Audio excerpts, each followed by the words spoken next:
Assalamualaikum warahmatullahi wabarakatuh. A'udzu billahi minasyaitonir rajim. Bismillahirrahmanirrahim. Innal hamdalillah nasta'inuhu wa nastaghfiruhu wa nu'minu bihi wa natawakkalu alayh. Wa na'udzu billahi min shururi anfusina wa min sayyiati a'malina. May yahdihillahu fala mudilla lahu wa may yudlilhu fala hadiya lahu.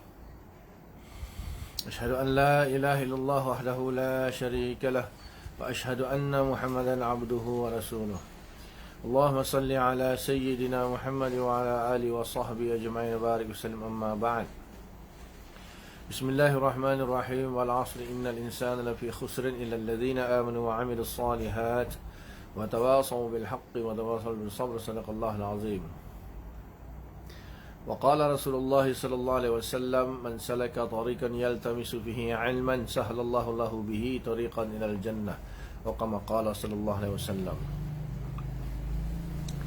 Alhamdulillah, syukur kita kepada Allah Subhanahu Wa Taala kerana masih lagi diberi kesempatan untuk kita meluangkan masa kita untuk kita sambung pengajian kita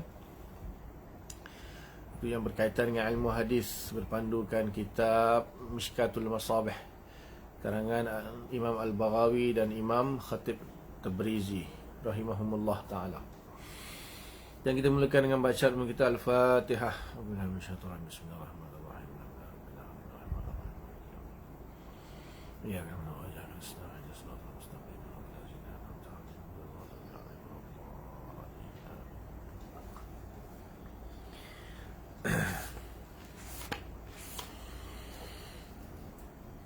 Kita masih lagi dalam Kitabul Iman, hadis yang ke-23. Wa an Abi Musa al-Asy'ari qala qala Rasulullah sallallahu alaihi wasallam ma ahadun asbara ala adhan yasma'uhu min Allah azza wa jalla yad'una lahu al-walada thumma yu'afihim wa yarzuquhum muttafaqun alaih.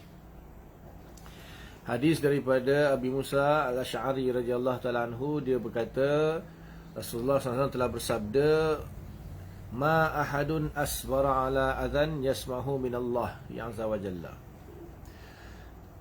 Tidak ada seseorang pun asbara, tidak ada sesuatu pun lah, tidak ada sesuatu, tidak ada satu pun. Ma ahadun, ma ahadun, ahad ini maknanya satu ataupun di sini maksudnya satu lah. Nak kata seseorang pun tak boleh sebab nanti yang nak ditetapkan itu adalah Allah. Tapi penafian itu bolehlah kalau bila kita ma ahadun tidak ada seorang pun atau tidak ada sesuatu pun boleh. Cuma bila di sini dikata asbara, asbara maksudnya lebih bersabar. Jadi biasanya kalau sabar itu tentulah sifat bagi sesuatu yang hidup lah. Jadi manusia lah di sini. Jadi katakan sebagai manusia. Sebab ahad itu, ahadun itu seseorang lah, boleh kita terjemahkan kepada seseorang. Sebab di sini kan penafian. Ma ahadun, tidak ada seseorang pun asbara, yang lebih sabar, lebih bersabar. Jadi mestilah penafian itu dibuat kepada orang yang memiliki sifat sabar. Penafian itu dibuat kepada sesuatu yang memiliki sifat sabar. Dan setahu kita lah yang memiliki sifat sabar di sini adalah manusia. Mungkin boleh juga kita katakan malaikat ataupun jin, syaitan. Binatang tak pastilah ada sifat sabar ke tidak. Dan hadis pun kan untuk manusia. Hadis ni kan untuk manusia. Jadi layaknya lah, maknanya kita kata ahadun itu kita maknakan dengan seseorang pun boleh lah. Sebab ahad itu kan satu. Jadi tapi sifat dia asbara, lebih bersabar, maksudnya pastilah Ahad itu ahad yang memiliki sifat sabar. So kalau kita kata malaikat ada sifat sabar, maka kita masuk, kalau malaikat pun termasuk ahadun itulah. Kalau kita kata jin syaitan ada sifat sabar, masukkan jugalah. Dan biasanya sifat sabar ni bagi makhluk-makhluk yang hidup lah. Makhluk-makhluk hidup. Cuma adakah binatang itu bersifat sabar? Kalau ya kita masukkan, kalau tak, tak. Itu je. Tapi yang jelas, yang pastinya manusia lah. Ahadun itu kita kata manusia. So kalau kita nak kata manusia, so kita kata tidak ada seseorang pun, ma ahadun, tidak ada seseorang pun, asbara yang lebih bersabar. Kemudian minallah, sepatutnya minallah tu lah, supaya untuk memudahkan pemahaman, lebih bersabar minallah. Jadi dibandingkan antara Allah dengan seseorang itu, sifat sabar itu. Kemudian atas perkara apa bersabar itu? Ala adhan yasma'uhu, ala adhan yasma'uhu, atas satu penghinaan ataupun penyakitan, ataupun penghinaan lah, ataupun yang perkara yang menyakitkan, perkara yang menyakit. Lepas tu dia ada sifat dia, iaitu yasma'uhu, yang dia mendengarnya. Maksudnya ada penyakitan-penyakitan yang kita tak dengar, maka itu tak mungkin kita dengar melalui perantara orang sampaikan, atau kita sendiri dengar. Itu kan lebih taukid lagi, lebih kuat lagi. Contohnya ada orang menyakitkan hati, dia menyakitkan kita dengan dalam bentuk dia mencaci maki kita ataupun mengumpat kita, tetapi bukan direct melalui orang lain. Ada orang sampaikan, misalnya ada orang kata, fulan tu kutuk engkau lah. Jadi kita masih lagi, betul ke? Kan? Betul ke dia kutuk kita? Ataupun orang kalau betul pun, sebab dia tak direct, jadi kurang sikit. Berbeza dengan kalau direct, orang tu betul-betul direct kutuk kita depan kita. Itu lebih menyakitkan. Itu lebih menyakitkan. Jadi sebab tu dia kata ala adhan yasma'uhu, atas satu penghinaan, kutukan, penyakitan yang dia sendiri dengar. Minallah, berbanding Allah Subhanahu Wa Taala. Yad'una lahu alwalada, mereka mendakwa bagi Allah memiliki anak. Jadi antara yang mengatakan Tuhan ada anak ni banyaklah. Antaranya Nasrani yang mengatakan Nabi Isa AS anak Allah. Yahudi pun sama, Uzair AS anak Allah Ta'ala. Tak tahulah yang agama-agama lain tu mendakwa bahawa Allah Subhanahu Wa Taala ada anak. Lepas tu nak pakai kalimah Allah pula kan. Lepas tu mengaku Allah ada anak. Thumma yu'afihim, kemudian Allah memaafkan mereka. Wa yarzuquhum, bahkan memberi rezeki kepada mereka lagi. Maknanya bayangkanlah kita, kalau orang tu kutuk kita dengan perkara yang paling menyakitkan hati kita lah, kutuk mak ayah kita ke apa ke misalnya kan. Itu antara perkara-perkara yang paling mencabar kesabaran kita tu, bila orang tua kita, mak ayah kita mungkin dicaci, dimaki misalnya lah. Kita dengan bahkan orang tua-tua kita sekali dicaci, dimaki, itu mungkin akan menyebabkan klimaks kita punya kemarahan. Tapi Allah Ta'ala ni, kalau orang mensyirikkan dia, mengatakan Allah ada anak, itu antara perkara yang paling teruk lah. Paling yang Allah tak suka sekali. Tetapi di sini kita kena faham, kita kena ada akidah yang betul. Jadi bukanlah maknanya Allah Ta'ala itu terkesan dengan perkataan tersebut. Allah Ta'ala ni dia bukan macam manusia, dia qadim, dia bukan macam makhluk-makhluk lain, terutamanya manusia lah, yang mana apabila dicela dia marah, Dan marah yang dimaksudkan di sini adalah marah dengan makna ghilyaanud dam, iaitu darah mendidih.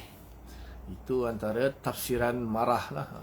Tafsiran marah atau ghadab, ya, oleh kepada manusia. Manusia bila dia marah, maka darah dia menjadi panas, macam seolah-olah mendidih.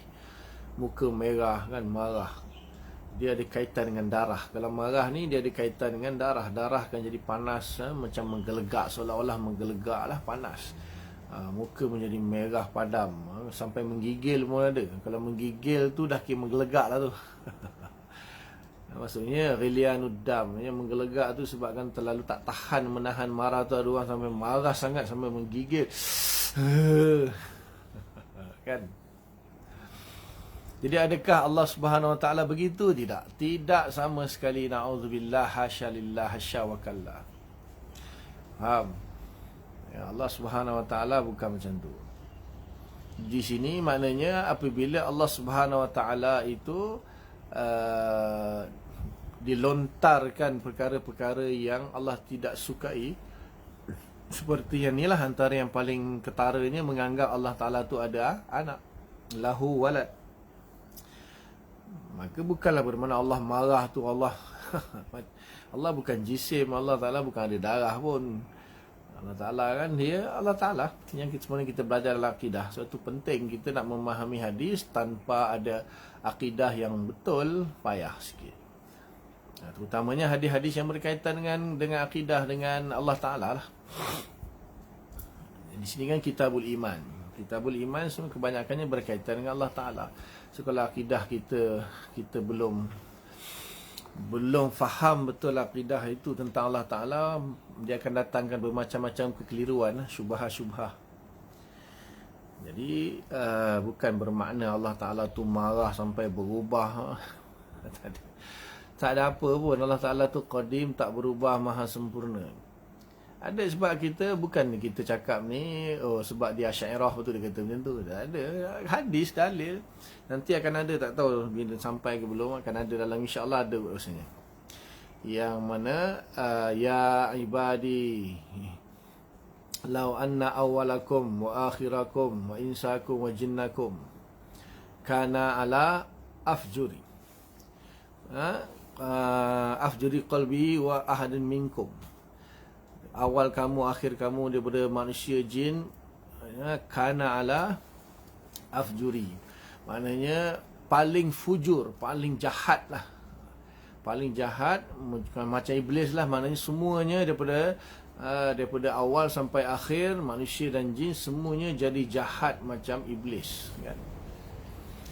Ma naqasa zalika min mulki syai'a, sedikit pun tidak mengurangi pada kerajaan aku, kekuasaan aku, sedikit pun. Jadi Allah Ta'ala tak terkesan pun sebenarnya dengan dia maha sempurna. Dia tak terkesan pun dengan kebaikan manusia, bahkan seluruh makhluk. Dan dia tak terkesan pun dengan maksiat, dosa, kekufuran, kesyirikan seluruh manusia dan seluruh makhluk. Tak terkesan sikit pun. Kalau yang baik kan, kana ala atqa qalbi ahadi rajulin minkum, paling bertakwa macam Nabi Muhammad. Ma zada zalika fi mulki syai'a, tak bertambah sikit pun. Kalau yang paling fujur pun, ma naqasa zalika, sikit pun tidak berkurang. Itu jelas hadis tu menunjukkan bahawa ketaatan manusia ataupun keimanan manusia, kekufuran manusia, ketaatan manusia, kemaksiatan manusia sedikit pun tidak menambah dan mengurangi kerajaan Allah, bahkan Allah sendiri. Tak bertambah, tak berkurang. Allah tak bertambah kemuliaannya kerana ketaatan makhluknya manusia ataupun yang lain-lain, dan Allah tidak berkurang kemuliaannya, kekuasaannya, kehebatannya kerana kemaksiatan, kekufuran, kemunafikan, kesyirikan seluruh manusia misalnya. Bahkan dengan jin, malaikat sekalipun sedikit pun tidak terkesan. Itu Allah Ta'ala qadim. Tapi di sini Allah Ta'ala, hadis ini Nabi Sallallahu Alaihi Wasallam nak menceritakan betapa Allah Ta'ala ini maha sabar. Dia as-sabur, kan? Allah as-sabur, yang maha bersabar. Dan maha bersabar tu bukannya sabar macam sabar manusia. Sama je. Manusia ni sabar ni maknanya sabar ni menahan diri daripada perkara yang tidak disukai. Itu sabar. Sabar ni maksudnya menahan diri kita daripada perkara yang tidak kita sukai lah, ataupun menahan diri daripada bertindak. Sama ada bertindak secara zahir atau bertindak secara batin lah. Itu tahan, kita tahan. Jadi sama ada kita nak melakukan sesuatu itu atau terzahir secara perbuatan pada anggota badan kita, iaitu jawareh lah, arkan atau jawareh, atau terzahirlah dengan perkataan ataupun percakapan lisan dan sebagainya, atau bahkan di dalam hati, di dalam hati. Ini manusia lah, ini manusia. Maknanya manusia ni biasanya dia akan sabar ni dikaitkan dengan bila berlaku sesuatu yang dia tak suka lah. Apabila manusia berlaku kepada diri dia sesuatu yang tidak disukai. Okey, mana tahap kesabaran itu kadang-kadang ada orang langsung tidak memberi kesan kepada dia, hati dia pun tak berubah. Hati dia tidak berubah terhadap perkara tersebut. Tak ada reaksi. Robot kot orang kata. Yang kedua, terasa di hati dia, tetapi dia menahan daripada mengeluarkan reflect ataupun impact daripada apa yang dia tak suka tadi kan. Tak sabar je lah, bila berlaku benda yang tak suka, dah efek di hati, itu dia tak boleh tahan. Tapi dia berjaya menahan di mulut. Ada orang tak terlepas, dia tak boleh sabar lah, terlepas keluar dari mulut dia. Paling pun dia maki hamun ke apa ke, dia marah ke. Dan yang lebih teruk lagi dengan perbuatan. Tak kira lah benda baik, benda buruk sama je. Benda baik, benda buruk sama je. Cuma kalau benda baik tak ada masalah lah. Benda baik kalau dilepaskan, dizahirkan, dia tak sabar nak mengungkapkan kegembiraan itu, tak sabar nak mempersembahkan kegembiraan dia dengan perbuatan, itu pun boleh dalam bentuk kebaikan. Tapi selalunya dalam bentuk keburukan lah. Dalam bentuk keburukan. Maknanya sesuatu yang dia tak suka kan berlaku. Paling tinggi tahap hati pun tak terkesan, tak berubah. Maka bila tak berubah, tak perlu menahan lah, tak perlu menahan. Itu yang paling tinggi lah. Tapi kalau itu bukan mudah lah, itu susah lah. Jadi selalunya akan terkesan, tetapi dia hanya sampai dalam hati saja dan mungkin dihilangkan dengan segera. Perasaan ingin meluahkan atau ingin menunjukkan apa dia tak suka benda tu kan, dia sabar. Ataupun dia terkeluar juga pada mulut dia, atau dia menahan daripada terkeluar pada mulut dia, seperti mencaci, memarahi dan sebagainya lah. Atau bertindak lah, bertindak, bau dia bantai orang tu ke, dia pukul orang tu ke, dia macam-macam lah tindakan dia buat. So itu sabar. Tetapi Allah Subhanahu Wa Taala apa maksud Allah Ta'ala bersabar itu, bermaksudnya bukan Allah Ta'ala tu tahan hati dia, Allah tu ada hati lalu menahan dia, tak ada. Jangan disamakan Allah Subhanahu Wa Taala dengan makhluk. Laisa kamitslihi syai' wa huwas samiul basir. Allah Ta'ala tu tidak ada sesuatu pun yang menyerupai dia, tak boleh. Tetapi ada orang dakwa, habis tu kenapa Allah Ta'ala gunakan perkataan yang sama? Gunakan perkataan yang sama, kalaulah Allah Ta'ala tu tidak menyerupai sesuatu, ataupun sesuatu tu tidak menyerupai Allah, habis kenapa ada lafaz-lafaz yang sama digunakan oleh Allah Ta'ala sendiri kepada diri dia, zat dia, dan juga kepada makhluk? Maka para ulama mengatakan bahawa kalaulah Allah Ta'ala guna satu perkataan yang langsung tidak ada kaitan atau tidak ada nisbah dengan manusia, maka langsunglah kita tak faham, kita takkan faham langsung benda tu. Jadi Allah Ta'ala tetap juga menggunakan lafaz yang sama, tetapi bukanlah menunjukkan makna hakikatnya itu sama. Sekadar kita dapat memahami sebahagian daripada makna perkataan itu sudah cukup. sebahagian daripada maknanya sabar. Kita tahu makna sabar. Kan, orang yang belajar lah, dia tahu makna. InsyaAllah semua orang tahu makna sabar tu apa. Tapi sabar manusia dengan sabar Allah tak sama. Sabar manusia dan sabar Allah tak sama. Asalnya Allah tu yang as-sabur. Allah Ta'ala dia kan qadim. Jadi dia yang bersifat sabur, kemudian diberikan kepada manusia sifat sabar. Tetapi sifat sabar yang diberikan oleh Allah kepada manusia itu bukanlah sifat sabar yang ada pada dia, tak sama. Tetapi at least manusia itu faham apa makna sabar itu. Tapi dia tak boleh mengatakan hakikat sabar manusia itu sama 100% dengan hakikat sabar Allah. Tak boleh, tak sama langsung.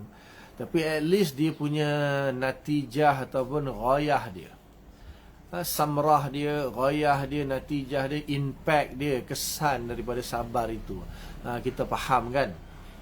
Bila sabar, so apa dalil dia, bukti dia di situ, di hujung hadis ini Nabi mengatakan itu dalil dia, itu qarinah dia. Qarinah dia iaitu summa yu'afihim wa yarzuquhum. Kemudian Allah Ta'ala memaafkan dia dan memberi rezeki kepada mereka. Walaupun orang-orang Kristian, orang Yahudi mengatakan Allah ada anak, tetap juga Allah memaafkan. Maksudnya di sini tidak diberi azab dengan serta-merta.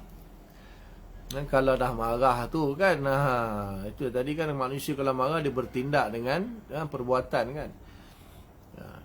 Kalau orang kata kita ni anak haram misalnya kan, kita ni anak luar nikah, anak haram. Kalau orang yang tak sabar, dia belasah, dia bertindak lah, bagi sebiji kan. Ataupun dia cakap dengan perkataan, dia balas balik dengan perkataan. Jadi di sini Allah Ta'ala memaafkan, bahkan memberi rezeki lagi.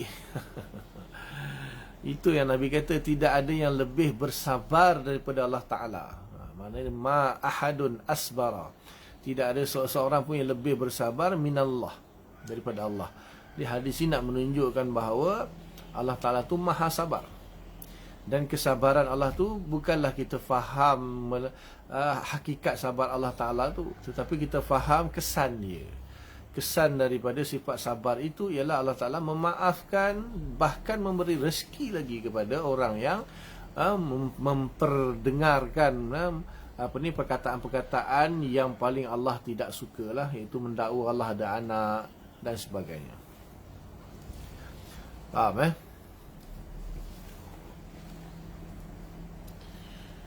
Jadi hadisnya pendek lah, tapi kalau kita nak hurai satu-satu kan, maknanya di sini kaitannya dengan Allah. Perbandingan, Nabi membuat perbandingan sifat sabar Allah dengan sifat sabar manusia. So yang penting di dalam memahami hadis ini, yang dari sudut akidahnya, maknanya kita jangan kita memahami sifat sabar Allah sama dengan sifat sabar manusia. Hakikat sifat sabar Allah dengan hakikat sifat sabar manusia tak sama. Cuma kita boleh faham melalui ghayah ataupun kemuncak atau natijah, impact, kesan daripada sifat itu. Dari situ kita boleh faham, iaitu Allah Ta'ala memaafkan dan memberi rezeki. Orang yang menyakitkan dia, mengatakan dia ada anak, mensyirikkan dia, tapi dia maafkan. Dan apa maksud dia maafkan? Dia tak kenakan seksa azab sekarang lah, segera lah. Bahkan dia bagi lagi rezeki macam-macam kan. Orang kafir hari ni, orang Kristian yang mengatakan Allah, Nabi Isa tu anak Allah, na'udzubillah, pun Allah masih lagi beri rezeki yang melimpah ruah kepada mereka. Maknanya tak ada yang lebih bersabar daripada Allah Ta'ala. Kalau nak ikut kan, Allah Ta'ala musnahkan dia orang sekelip mata je. Muttafaqun alaih. Hadis ni diriwayatkan oleh Imam Bukhari dan Imam Muslim.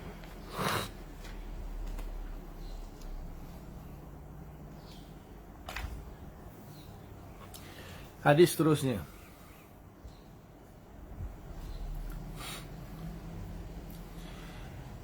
Wa an Mu'az radhiyallahu ta'ala anhu qala kuntu radifan Nabi sallallahu alaihi wasallam. Daripada Mu'az bin Jabal radhiyallahu ta'ala anhu, dia berkata, kuntu radifan Nabi sallallahu alaihi wasallam. Pernah dulu aku memboncengi. Radifan Nabi, memboncengi, maksudnya dia duduk di belakang lah. Nabi naik keldai atau kuda atau unta lah. Biasanya Nabi suka naik keldai sebab Nabi tawaduk, rendah diri. Jadi Nabi dia membonceng, dan ternyata di sini dia masih kecil lah. Dia masih kecil. Tapi dalam keadaan dia sudah pun baligh ataupun sudah mumayyiz. Di sini ada isu di sini. Sebenarnya kalau ikutkan dalam ilmu hadis, di sini ada isu. Ada perkara yang mungkin kita tak nampak. Kita tak nampak di sini, tapi para muhaddisin nampak di sini. Sebab apa? Muaz bin Jabal radhiyallahu ta'ala anhu ketika Nabi wafat umur dia berapa? Jadi ketika dia wafat umur dia masih muda lagi, belasan tahun ataupun puluhan tahun yang awal lah, yang awal. Saya pun tak ingat, tak terlupa nak rujuk. Tetapi di sini jelasnya dia antara yang muda lah, antara yang muda. Sebab ulama bahas macam mana seekor keldai ditunggangi oleh dua orang dewasa, itu macam tak masuk akal lah, seolah-olah macam membebankan keldai itu. Kalau yang Nabi naik itu keldai lah misalnya, maksud keldai ni dinaiki oleh dua orang dewasa, tu dah macam menyeksa keldai itulah. Tak mungkin Nabi menyeksa keldai dengan dua orang dewasa naik keldai tu. Ataupun kalau kuda mungkinlah, logik. Tapi di sini Muaz, biasanya Nabi jaranglah Nabi memboncengi orang dewasa, tu jarang. Selalunya Nabi akan memboncengi kanak-kanak ataupun orang muda lah, orang muda. Macam Abdullah bin Abbas, Abdullah bin Umar. Antaranya Muaz bin Jabal ni antara yang muda-muda, sahabat yang muda-muda. Okay, jadi kalau dia muda berarti dia mendengar hadis. Dan adakah ketika dia mendengar hadis ini dia sudah baligh atau belum?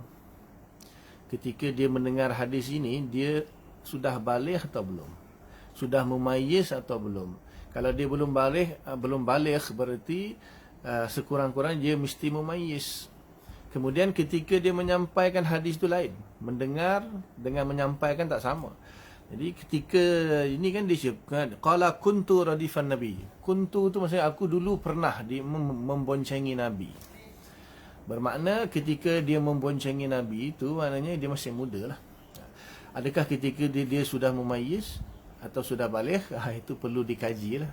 Para muhaddisin akan mengkaji. Pasal apa? Dia akan ada satu kaedah, apakah hukum riwayat orang yang belum baligh. Perawi yang mendengar hadis ketika dia belum baligh, bahkan mungkin dia belum mumayyiz. Kalau dia belum mumayyiz, tak mungkinlah dia akan boleh menghafal hadis Nabi. Dia boleh mengingati kata-kata Nabi, atau dia ingat pun mungkin separuh, mungkin dia terlupa separuh, mungkin. Biasanya sekurang-kurangnya dia mesti mumayyiz. Jadi ketika dia mendengar hadis Nabi, dia seorang yang sudah mumayyiz walaupun belum baligh, kemudian dia menceritakan hadis itu ketika dia sudah baligh. Ketika dia sudah baligh. Okay. Adakah riwayat itu satu riwayat yang kuat ataupun riwayat yang mengandungi kelemahan? Itu dibahas oleh para ulama hadis. Sebab apa? Dia mendengar ketika mumayyiz, ketika belum baligh. Dan mungkin masa itu dia belum dapat memahami kata-kata Nabi. Betul, tetapi hadis ini menunjukkan bahawa tak mungkin Nabi menyampaikan hadis kepada seseorang yang mungkin dia tak memahami. Tak mungkin Nabi cakap sesuatu perkara kepada sahabat dia yang dalam keadaan sahabat dia belum mumayyiz atau belum baligh, yang tak dapat nak memahami kata-kata dia, itu mustahil. Jadi ulama kata walaupun dia masih kecil, tapi ketika itu dia sudah berkemampuan untuk memahami hadis Nabi. Dan Nabi tak mungkin menyampaikan hadis kepada orang yang mungkin tak faham, budak yang belum faham, belum memayyiz. Tapi dari segi kekuatan hadis itu ada dibahaskan oleh para ulama lah. Berbeza kalau orang yang betul-betul cukup matang mendengar hadis, ketika dia mendengar hadis dia matang, dan ketika menyampaikan hadis pun dia matang. Jadi ada banyak tu pembahasan dalam ilmu mustalah hadis. Begitu juga orang yang mendengarnya ketika dia kafir, kemudian dia meriwayatkannya ketika masuk Islam. Contohnya Abu Sufyan. Abu Sufyan kan lambat masuk Islam, jadi dia banyak dengar kata-kata Nabi ketika dia kafir, tetapi ketika dia masuk Islam dia menyampaikan hadis itu. Apa status hadis itu? Atau ada orang yang dia ketika dia Islam, dia mendengar hadis Nabi, ketika dia murtad, na'udzubillah, tak ramai lah. Ada beberapa kalau yang sahabat-sahabat yang lama lah, yang baru-baru ni, yang akhir-akhir masuk Islam akhir-akhir itu, yang selalunya banyak murtad ketika Nabi wafat tu kan. Dia Islam, lepas tu dia murtad. Ketika dia murtad, dia menyampaikan hadis Nabi. Maksudnya dia dengar ketika dia masih Islam dulu. Apa pula status hadis itu? Begitu juga orang yang ketika dia mendengarkannya ketika dia matang, dia dewasa, tetapi dia meriwayatnya ketika dia tua, dia nyanyok. Ketika dia tua dan ketika dia nyanyok, dia meriwayatkan hadis. Itu dibahas oleh para ulama. Maknanya nak bagi tahu kata ulama-ulama hadis ni dia begitu detail, begitu terperinci di dalam menilai hadis. Bukan semudah itu. Hadis itu bukan hanya dilihat dari sanad dia saja, dilihat dari matan, dari banyak sudut dikaji. Dikaji dari banyak sudut. Faham Jadi dia kata kuntu radifan nabi, maksudnya dulu aku pernah memboncengi Nabi. Dulu tu ketika kita anggap walaupun masih kecil, tetapi dia sudah pun memayyiz sekurang-kurangnya ataupun sudah baligh. Tapi itulah saya tak cek lah. Kita maknanya ketika Nabi wafat, Muaz bin Jabal umur berapa? Jadi kita dapat tahulah, katakanlah umur dia ketika Nabi wafat, umur dia ketika itu masih awal lagi. Maksudnya ketika dia dengar ni pun mungkin dia lebih muda lagi. Sebab apa? Hadis yang akan diriwayatkan ini ada memberi kesan kepada umur dia. Kita baca dulu, kita tengok. Laisa baini wa bainahu illa muakhiratur rahli. Tidaklah ada di antara aku dengan Nabi melainkan pelana kayu pelana tu. Muakhirah rahli tu dia ada macam bentuk pelana kan. Kalau kita tengok ada setengah pelana tu dia ada macam bentuk tempat duduk lah, pelana kan, pelana kuda, pelana keldai kan. Jadi di situ kadang-kadang dibuat dua, kadang-kadang biasanya dibuat satu. Tapi bila diboncengi, orang yang memboncengi akan duduk di belakang pelana tu lah. Maksudnya ada gap di antara yang memacu kuda atau memacu keldai itu dengan yang memboncengi itu, ada gap, itu pelana tu. Biasanya pelana tu dibuat, ada yang mungkin buat dua, dia mungkin buat satu. Kalau buat satu, yang duduk nak duduk dua orang dalam satu tu mungkin tak muat. Dia duduk di belakang pelana, hujung pelana tu. Muakhirah rahli di hujung belakang pelana tu. So kenapa dia bagi tahu yang tu? Kenapa Muaz Jabal cerita benda tu? Jadi kata ulama, maksudnya dia nak bagi tahu bahawa sebenarnya dia ni dekat sangat. Dia dekat sangat dengan Nabi, maksudnya cuma yang memisahkan antara dia dengan Nabi itu pelana tu saja. Pelana belakang, bahagian belakang pelana tempat Nabi duduk tu, dia belakang sikit. Maksudnya tak jauh sangat dia dengan Nabi. Sebab apa? Biasanya kalaulah kita naik motor kan. Kita naik motor, lepas tu kita bercakap dengan orang belakang. Kadang-kadang orang belakang tak dengar. Apa dia? Betul. Jadi ini dia nak bagi tahu maknanya aku tak jauh sangat, aku betul-betul dekat dengan Nabi, dan ada pun di antara aku dengan Nabi itu pun pelana tu saja. Jadi tak adalah rapat sangat sampai berpeluk ke apa kan, nanti timbulkan fitnah. Dia ada ulama bahas tu. Ulama bahas juga nak bagi tahu bahawa muakhiratul rahli itu macam jadi pemisah di antara yang memacu dengan yang memboncengi di belakang. Kalau tak, nanti orang akan boleh timbul ke macam-macam fitnah. Biasalah para mustasyriqin, orientalis, Nabi ni suka kat budak-budak rupanya. Kan, macam Michael Jackson kan, suka kat budak-budak. Ada kan jenis-jenis orang, apa nama istilah penyakit dia tu, dia suka pada kanak-kanak lelaki. Orang lelaki suka kanak-kanak lelaki. Adalah istilah dia. Kalau gay tu kan besar sama besar kot, tak tahulah. Ini dia suka budak aje. Nanti Nabi pula suka lah bonceng-bonceng budak-budak kan. Kebanyakan Nabi bonceng Fadl bin Abbas, Nabi boncengi Muaz bin Jabal, Nabi boncengi Usama bin Zaid. Macam-macam lah. Nanti kalau orang tu memang nak mencari keaiban, nak mendatangkan fitnah, macam-macam dia boleh buat, dia boleh reka-reka lah kan. Sebab tu kata ulama diceritakan dia berada di antara dia dengan Nabi dipisahkan dengan muakhiratul rahli, itu maksudnya tak rapat. Jadi takkan ada mubasyarah, bersentuhan. Walaupun dua-dua pakai baju, tapi kadang-kadang kan peluk pakai baju pun boleh menimbulkan syahwat juga kan. Kalau orang yang ada unsur-unsur tu lah, orang yang ada unsur-unsur tak nak sebut lah perkataan tu kan, jijik dengar. Itu pun dibahas oleh ulama. Kemudian lagi satu, sebenarnya di sini maksud dia bagi tahu maknanya dia ni dekat dengan Nabi.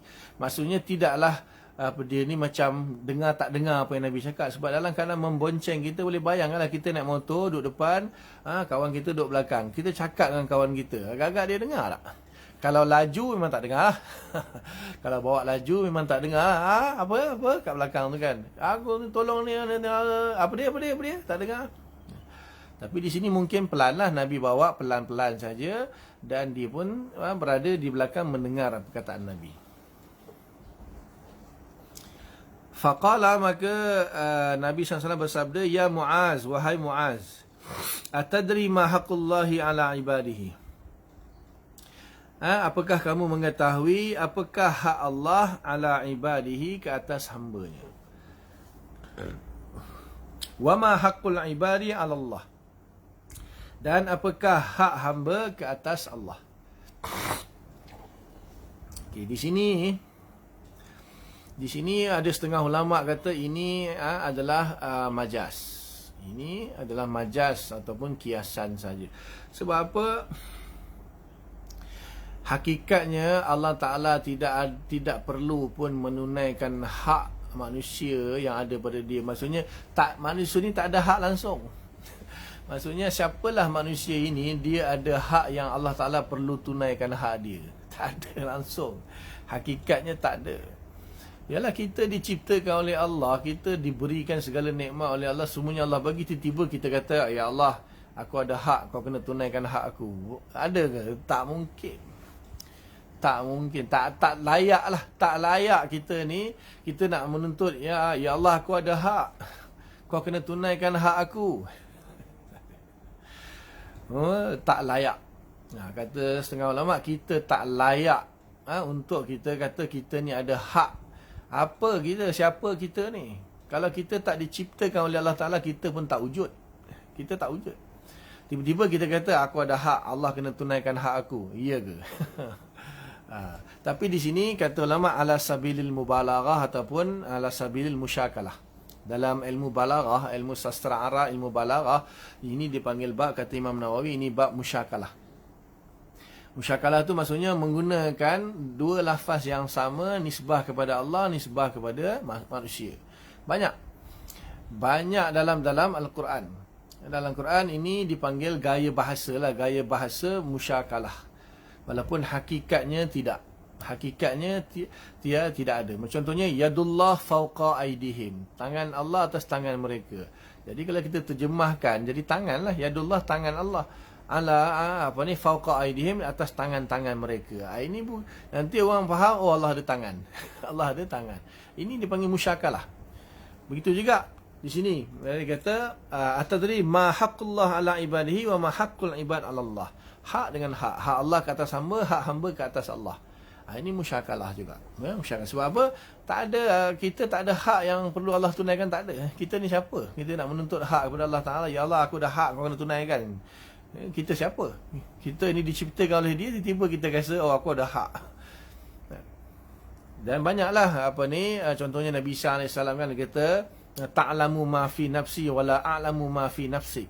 Nafsi semua gunakan perkataan yang sama, dipanggil musyakalah.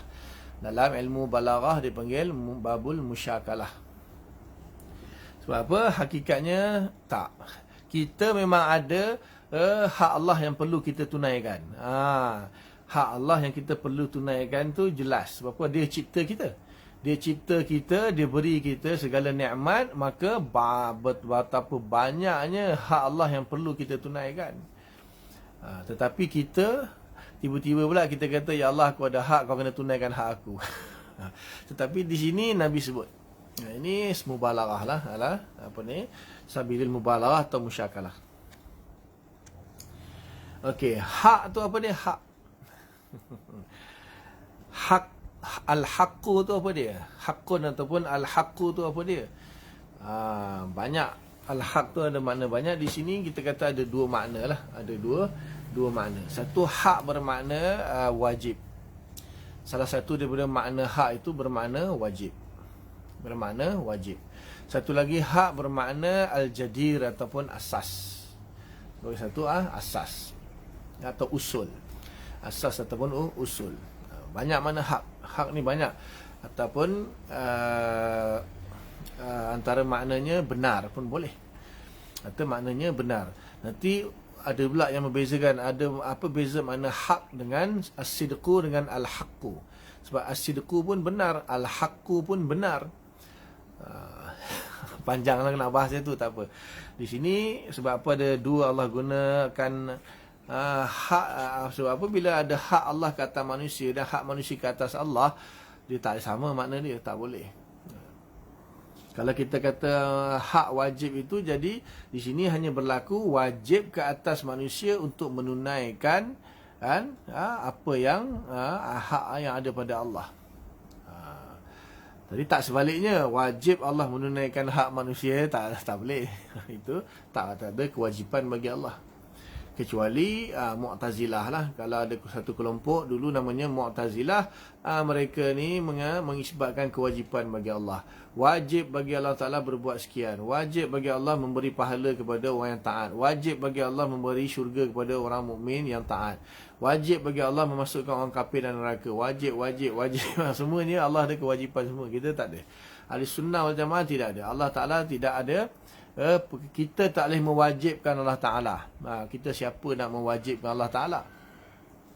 Kita kata harus. Perkara tersebut adalah perkara yang harus bagi Allah Subhanahu Wa Ta'ala, bukan wajib. Maksudnya harus maknanya fi'lu syai'in fi'lu kulli syai'in mumkinin atau tarkuhu, melakukan sesuatu perkara yang mungkin atau meninggalkan. Allah nak buat boleh, dia tak nak buat pun boleh. Dia nak tinggalkan pun boleh. Itu hanya perkara yang harus. So tidak ada satu, Allah tak ada kewajipan ke atas kita, tu tak ada. Allah wajib tunaikan hak kita, Allah wajib buat begitu begini pada kita, tak ada.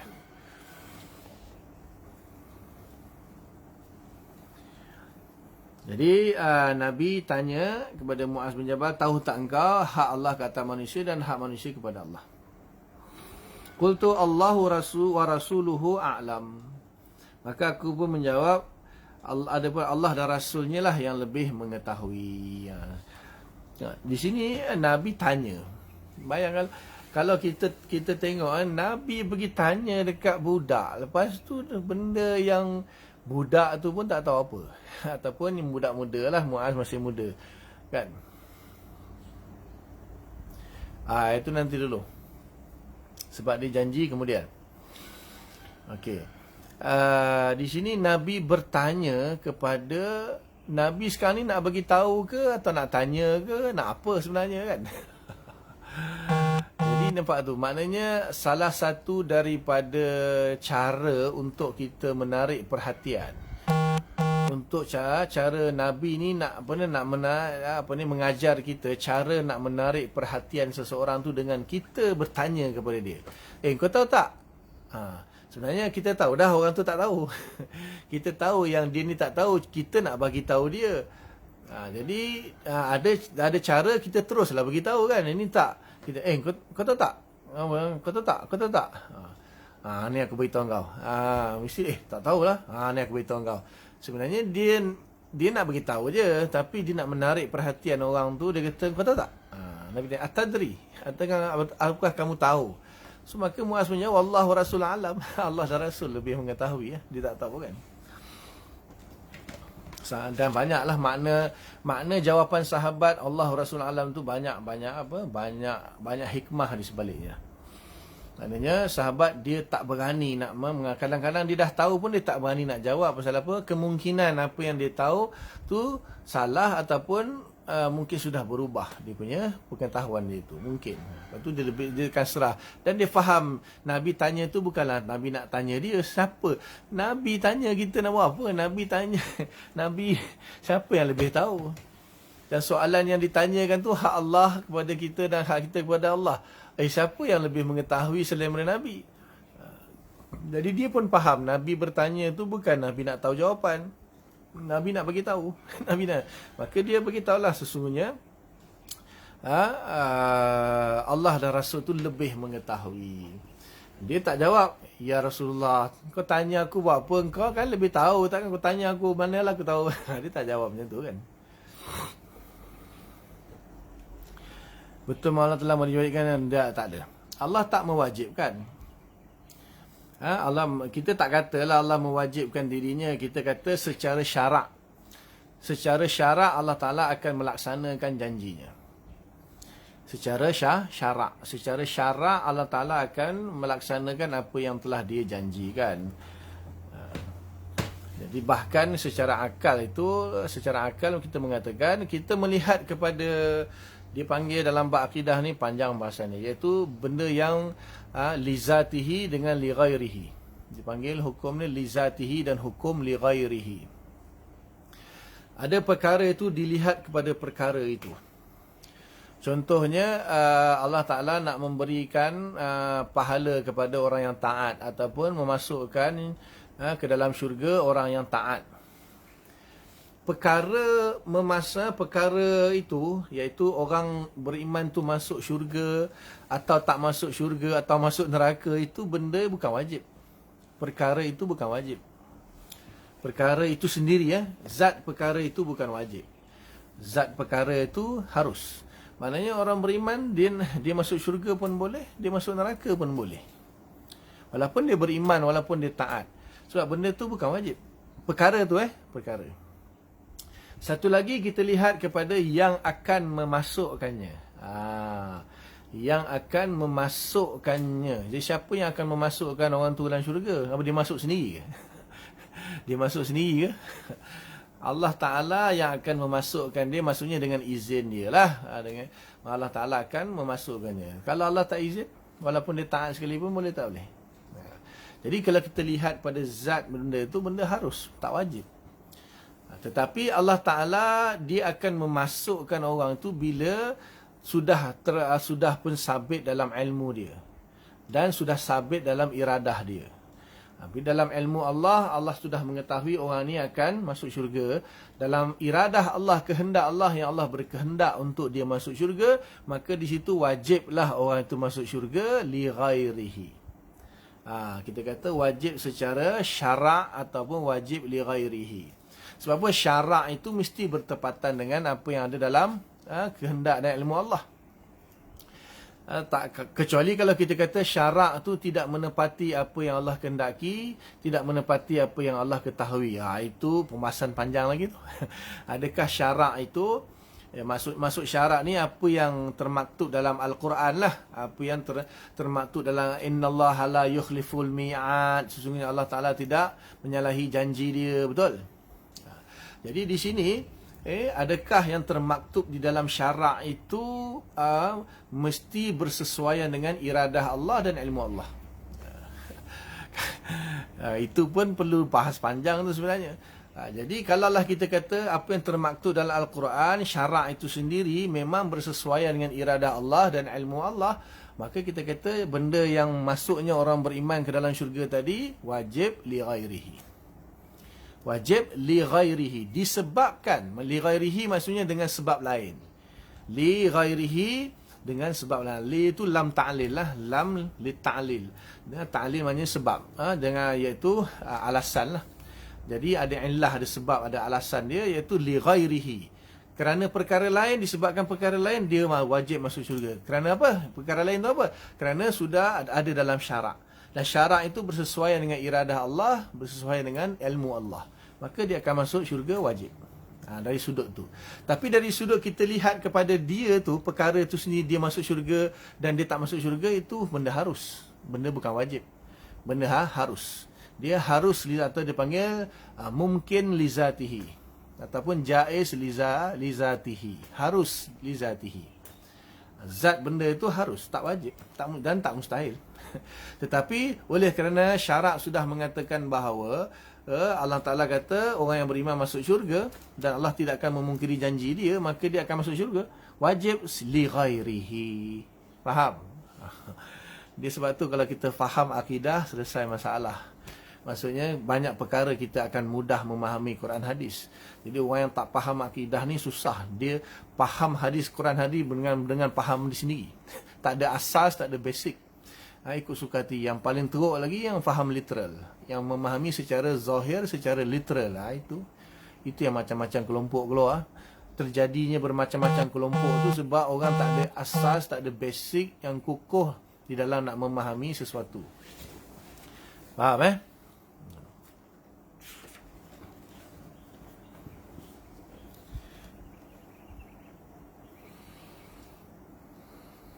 Qala, maka Nabi SAW bersabda, fa inna haqqallahi 'alal 'ibad an ya'buduhu wa la yusyriku bihi syai'a. Hak Allah ke atas hamba. Maksudnya hak Allah yang perlu ditunaikan oleh hamba, oleh manusia. Hak Allah yang perlu ditunaikan oleh manusia. Manusia perlu menunaikan hak Allah, iaitu menyembah Allah. Ya'buduhu, dia adalah menyembah Allah. Okay, saya sebut menyembah saja, nanti saya terangkan. Wala yusyriku bihi syai'a, dan dia tidak menyekutukan Allah Ta'ala, mensyirikkan Allah Ta'ala dengan sesuatu apapun. Okay, kemudian wa haqqul ibadi 'ala Allah, dan hak hamba ke atas Allah. Ini majaz. Ini majaz. Ini boleh kita kata hak li ghairihi lah, hak li ghairihi. Bukan li zatihi. Maksudnya di sini maknanya ada hak manusia yang perlu Allah tunaikan. Sejak bila pula manusia ni ada hak yang mana Allah wajib tunaikan? Seperti yang saya sebut tadi lah. Kan kita ni dah diciptakan oleh Allah, diberi nikmat. Kita nak taat Allah, kita nak beribadah kepada Allah, nak taat Allah pun kalau tanpa taufik daripada Allah, tanpa hidayah daripada Allah, tanpa kemampuan yang Allah Ta'ala ciptakan pada kita, kita pun tak mampu. Jadi seolah kita taat bukan dengan kita punya kemampuan sendiri. Kita taat dengan kudrah Allah juga, dengan iradah Allah juga, dengan ilmu Allah juga kita taat. Jadi kalau kita taat dengan ilmu Allah, tiba-tiba kita kata, kita ada hak yang Allah kena tunaikan. Itu sebab tu di sini hak kita ni adalah majaz sahaja. Ataupun kita kata li ghairihi, disebabkan kita sudah menunaikan ibadah, seolah-olah Allah Ta'ala kenalah memberi balasan kepada kita, iaitu an la yu'azziba man la yusyriku bihi syai'a, tidak mengazab orang yang tidak mensyirikkan Allah Ta'ala dengan sesuatu. Faqultu ya Rasulullah afala ubashiru bihin nas. Maka Muaz mengatakan bahawa apakah aku akan menyampaikan berita gembira ini kepada manusia? Maka setelah dia mendengar tu, maka Muaz bin Jabal tanya, ya Rasulullah, apakah aku boleh sampaikan, ubashir ni maksudnya menyampaikan berita gembira ini kepada manusia? Qala, Nabi menjawab, la, jangan. Nabi kata, la, jangan. La tubashirhum fayattakilu. Jangan sampaikan perkara ini kepada mereka, takut-takut nanti mereka akan bergantung dengan perkataan kau ni. Cukup itu saja dia buat, lepas tu ditinggalkan yang lain. Muttafaqun alaih, hadis riwayat Bukhari Muslim. Okey. Ini panjang nak bahas di sini ni. Okey. Yang pertama makna ibadah itulah. Ringkasnya apa makna ibadah? Ya'buduhu tu jelaskan dalam dalam Al-Quran. Allah Subhanahu Wa Taala beritahu, wa ma khalaqtul jinna wal insa illa liya'budun. Tidaklah aku ciptakan jin dan manusia melainkan. Jadi ada illa, itu memang taukid dengan hasar. Maksudnya itu sahajalah, tak ada tujuan lain. Maknanya tujuan manusia dan jin diciptakan untuk beribadah kepada Allah. Apa maksud beribadah itu? Kalau secara bahasanya kita orang Melayu kita terjemahkan beribadah, waktu menyembah Allah, ataupun apa lagi, beribadah, menyembah dan sebagainya. Tapi di sini makna ibadah tu nanti orang ingat apa? Ibadah tu semayang, puasa, zakat, baca Quran, zikir, doa. Itu orang ingat ibadah. So, ibadah ni ada dua. Satu ibadah dia panggil ibadah khas, satu ibadah umum, ibadah am. Kalau macam semayang, puasa, zakat, itu semua ibadah khas. satu ritual atau upacara penyembahan kita terhadap, contohnya semayang kan, itu satu ritual yang khusus kita menyembah Allah Subhanahu Wa Taala. Jadi apakah selepas kita semayang kita tak sembah Allah dah? Tidak. Jadi maksud ibadah di sini yang Allah masukkan dalam ayat Quran tadi yang saya baca ataupun hadis ini, maksudnya secara umum. Maknanya dia memperhambakan diri kepada Allah. Sebab kan ibadah itu berasal daripada perkataan abada ya'budu. Abada ya'budu ni menyembah, ataupun dia punya masdar dia kan, salah satu daripada masdar dia abdan, hamba. Jadi ibadah ini, ya'budu ini maknanya memperhambakan diri. Sebenarnya makna kalau yang lebih sesuai itu ialah beribadah ataupun menyembah itu sebenarnya memperhambakan diri. Sebab dia perkataan hamba kan, abdun, abdullah, hamba Allah. Jadi abada ya'budu abdan wa ibadatan, itu masdar dia banyaklah di situ, dan mewakili bermacam-macam makna sebenarnya. Dalam tasawuf lebih luas lagi lah dibahas antara ibadah, ubudiyah dengan difathahkan ainnya, dengan didomahkan ainnya akan jadi makna lain. Okey, itu tasawuf lah, serahkan kepada ustaz tasawuf lah. Okey, di sini maksud ibadah ni maknanya memperhambakan diri. Di dalam mazhab Syafi'i, maksud hamba tu apa? Hamba itu maksudnya ialah seseorang yang tidak boleh memiliki apa sahaja, termasuk diri dia sendiri. Ini zaman hamba-hamba tu lah. Zaman dulu, zaman Nabi pun ada hamba kan. Jadi apa itu hamba? Hamba ini dia adalah seorang manusia yang tidak boleh memiliki apa sahaja, termasuk diri dia. Diri dia bukan milik dia. Kalau kita orang yang bebas, orang yang merdeka ni, diri kita milik kita. Dan kita boleh ada duit, kita ada duit, kemudian kita ada rumah, ada kereta, ada baju, ada benda yang menjadi milik kita kan. Tapi hamba ni tak. Dia tak boleh memiliki apa-apa, bahkan diri dia pun bukan milik dia. Maksud diri dia bukan milik dia, maksudnya masa dia, tenaga dia, apa semua bukan milik dia. Milik siapa? Milik tuan dia. Habis tu kalau bukan milik dia, milik siapa? Milik tuan dia. Segala-galanya milik tuan dia. Diri dia pun milik. Maksudnya sampai tahap tuan dia boleh jual dia. Tuan dia boleh jual dia. Hamba ni boleh diperjualbelikan. Sebab tu di dalam bab fiqah, kadang-kadang ada bab hamba ini dikiaskan kepada manusia dari dalam bentuk dia perlu juga beribadah. Tetapi dalam satu, ada seperti semayang dalam puasa, wajib kan hamba pun kena semayang puasa. Tapi dari satu sudut, dia ni dikiaskan kepada binatang. Seperti kambing kan. Kambing boleh dijual, boleh dibeli. Jadi dari sudut tu, ada dua sudut. Hamba ni, kalau nak mengkiaskan hamba ni, kena tengok sudut mana. Itu bab hamba lah. Jadi ya'budullah maksudnya ibadullah, maksudnya kita memhambakan diri kepada Allah. Maksudnya kita kena merasakan bahawa diri kita ini bukan milik kita, dan segala apa yang Allah berikan kepada kita pun bukan milik kita, milik Allah. Diri kita milik Allah, masa kita milik Allah, tenaga kita milik Allah, harta kita milik Allah, semua milik Allah. Itu barulah hamba Allah yang sebenar. Orang yang sudah merasakan bahawa dia ni adalah hamba Allah, dan diri dia sendiri pun bukan milik dia tapi milik Allah, dan apa saja yang Allah perintahkan dia akan lakukan. Seperti mana seorang hamba kepada tuan dia akan perintahkan, kau kena buat begini, begitu, begini, kau kena makan begini, kau kena tidur begini, waktu kerja begini. Dia kena taat. Baru dia katakan hamba yang baik. Jadi samalah bila kita ni merasakan diri kita hamba Allah, so kita tidak akan merasakan diri kita ni kita punya. Segala keinginan kita akan kata ini keinginan aku pun bukan milik aku. Aku kena ikut keinginan Allah. Apa yang Allah inginkan daripada aku. Masa aku ni apa yang Allah inginkan untuk buat apa. Ketika ini apa yang Allah perintahkan aku untuk buat, kita kena taat. Itu maksud ya'budu. So bukan senang kan? Nampak macam senang je menyembah Allah, beribadah kepada Allah, semayang, zikir, saya beribadah lah tu. Tak? Ibadah dengan arti kata yang sebenar tu, kita menganggap bahawa diri kita ni bukan milik kita, semuanya milik Allah. Diri kita, tenaga kita, harta kita, masa kita, semuanya milik Allah, dan kita kena ikut apa kehendak Allah 100%. Kita kena tunaikan segala perintah Allah Ta'ala, kena tinggalkan segala larangan Allah, barulah kita jadi hamba Allah yang sebenar. Barulah terrealisasinya ubudiyah itu terhadap Allah Subhanahu Wa Ta'ala. Faham? Jadi setelah dia tunaikan yang itu, barulah dia berhak untuk itu pun bukan berhak maksudnya wajib Allah Ta'ala tunaikan hak dia, tidak.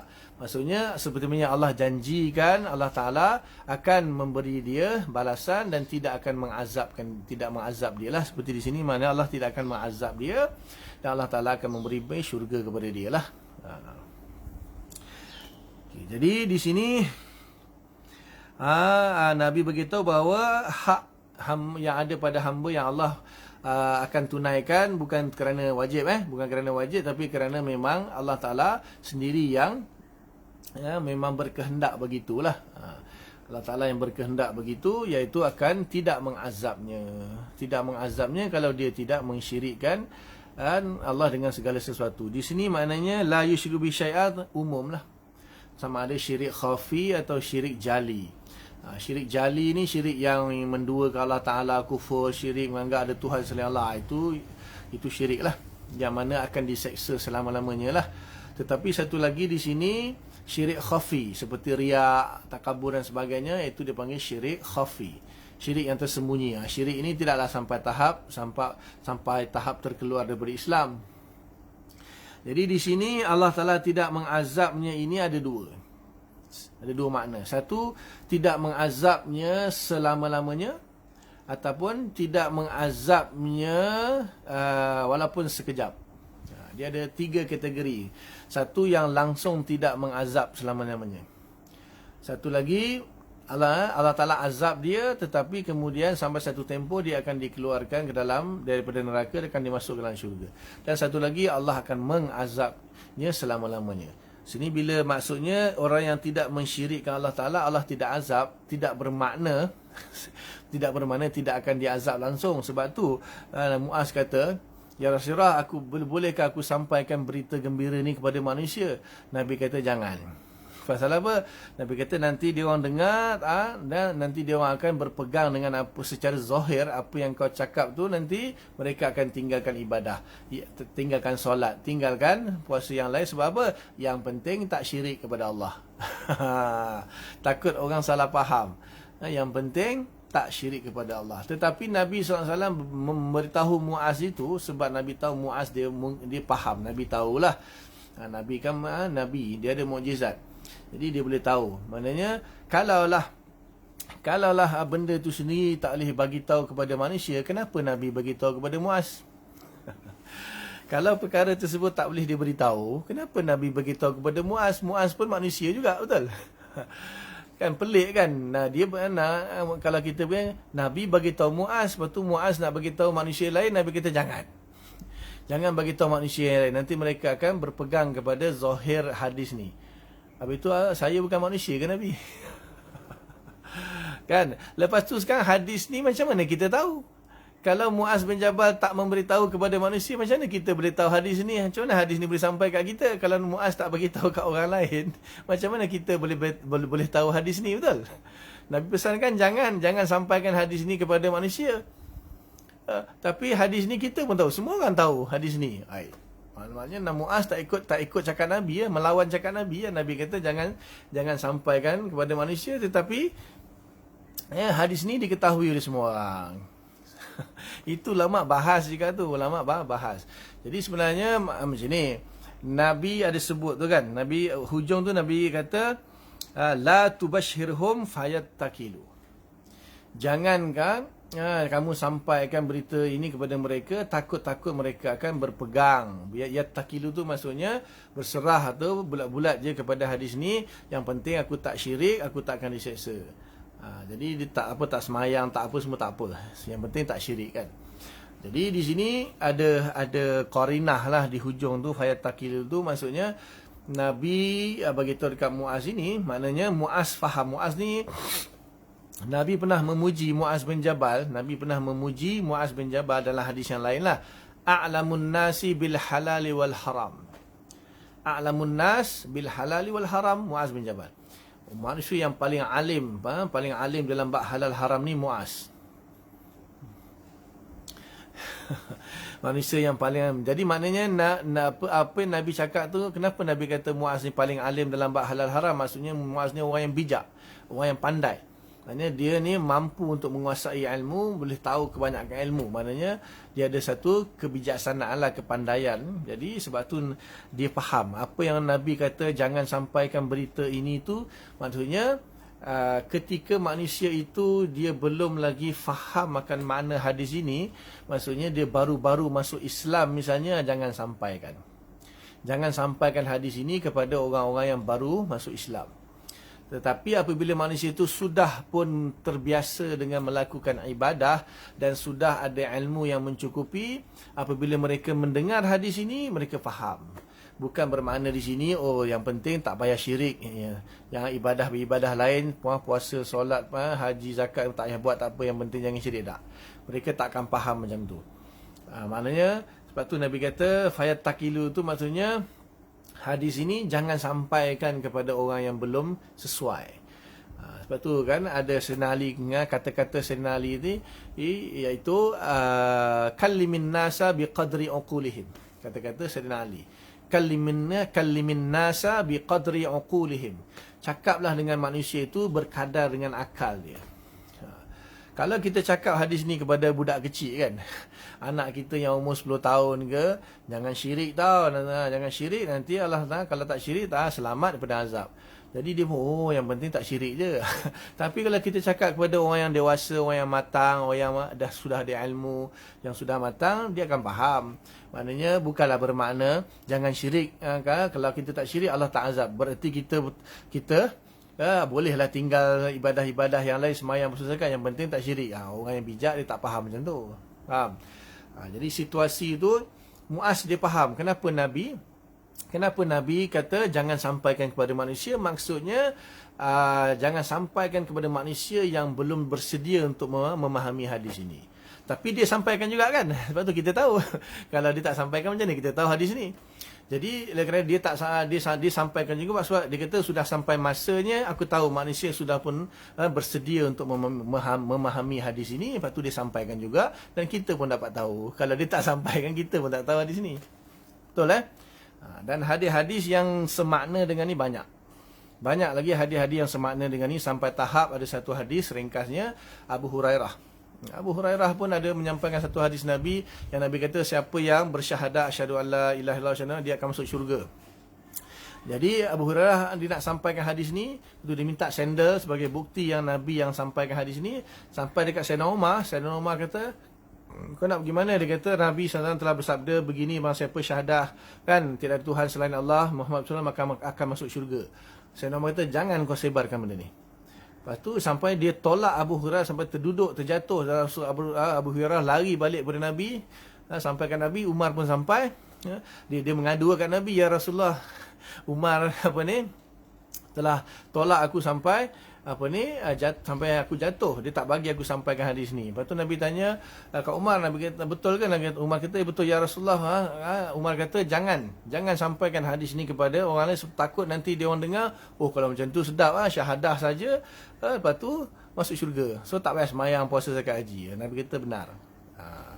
Jadi maknanya di sini kena tengok situasi lah. Itu yang kata sinali kallimin nasa biqadri uqulihim.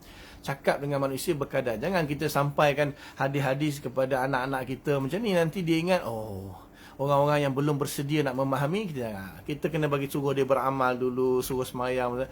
Nanti dah akhir-akhir baru kita sampai hadis-hadis macam ni. Dan orang tu dia akan faham, maksud hadis ni yang syirik tu adalah satu perbuatan yang sangat tidak disukai oleh Allah Subhanahu Wa Taala.